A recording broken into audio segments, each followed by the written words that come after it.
So here I am. It's November 20th, I think, and this is video number 2 installment of where the UFO, my standpoint from where the UFO rose up from behind the tree line. I'm at the tree line now in East Canaan, Connecticut on Route 44, directly across from our house. If you look between the two trees directly in front of you, in the middle of the screen, and you look really hard, you'll be able to see my yellow car, just the top and the side of the yellow car, down in our driveway, and right behind us is our house. That, to my recollection, it's cold up here, so I'm slurring my words. It's probably like 15 degrees up here, and the sun is just rising, but I wanted to get this done. I've got a lot of stuff to do today. Got to go up to WSBS and do some snooping around, the Berkshire Eagle, talk to some people that saw the Thomas Reed, or listened to the Thomas Reed abduction event on WSBS radio. Hopefully I can talk to some people today. But anyway, if you look between the two trees directly in the middle of this video, you can see my car way down there, the top of the Flying B, and that's where we were stopped, myself, my father, my mother, and my sister, February 7th at 7 p.m. 1969, when this UFO rose up.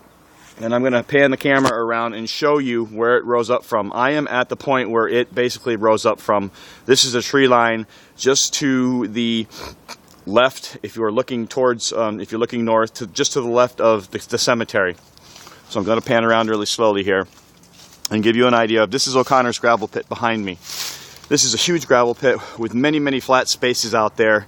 It goes on for miles in a circle, and there's anywhere out there that this thing could have rose up from, where it could have sat down, did what it had to do. There's a big lake out in here, pond-type lake.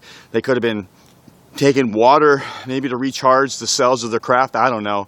All I know is what we saw, and this is the tree line. I'm standing on the topmost tree line, and this is the tree line looking north towards O'Connor's gravel pit.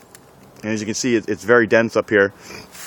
And I would say that probably at that tree line that you're looking at right in front, right in the middle of your screen, that's probably where it rose up from. What's out beyond there, it's all flat. I'm not going to go over there because he's got a private property on. I don't want to take the chance of getting arrested. They can't do anything with me here because I know the people that own the property that I'm standing on. I'm going to pan right now.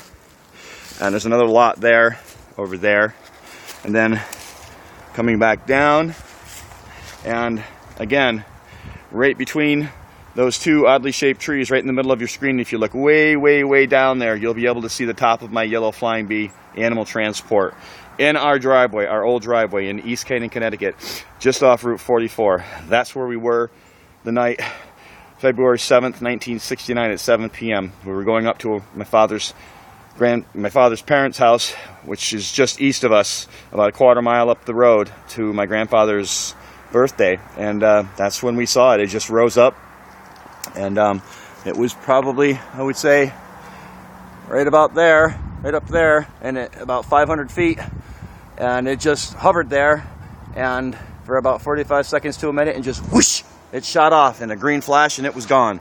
And it shot up, not down. If it was a meteorite, it would have came down, not up, and it wouldn't have hovered. I mean, we saw it. It was a craft. You can see how close this is. I know you can see the car in the middle of this screen. It's way down there. If you look just beyond the cemetery, you can see the top of my yellow vehicle. And as you can see in the background, that was my playground for 15 years growing up. The Canaan Mountains there in that big lot.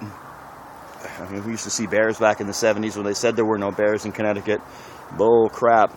We saw 2 of them running full bore across that lot up there at the base of the mountain back in 1975, me and my sister, just before we were coming up onto 44 to get the bus. And they were trucking. They were going east to west. They were hauling ass. So that's it. This is installment 2. Again, you can see the car. If you look closely, way down there beyond the cemetery, that's where we were the night. You can see we had a clear view as this thing rose up. You know, it came up, it basically, so I'm going to pan around here and show you basically what happened. From our point of view, as if we were looking from the car, but now I'm standing on top of this hill. It basically rose up and hovered just up there, about 500 feet.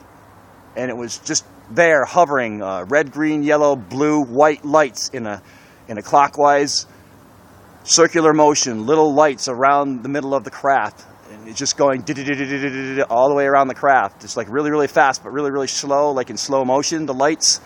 And it just sat there like it was probing us, and then it just, in a flash, whoosh, took off. Went like northwest, and it was gone in a second. And all these years, over 45 years, I've kept this secret hidden, because right after it happened, my father looked back at my sister and I, and he said, if you ever tell anybody what we just saw, I will beat you to within an inch of your life. And coming from a physically abusive father, we knew he wasn't lying, and we never said anything. But my story needs to be told, and I firmly believe now that it coincides with the Reed case, the Reed brothers abduction case. What happened?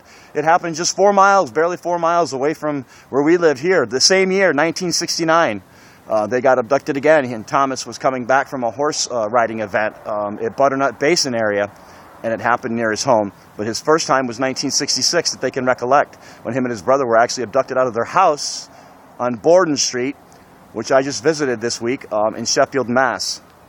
High strangeness going on there, boy. You can really feel it when you go up the driveway. I talked to the gentleman that owns the house now.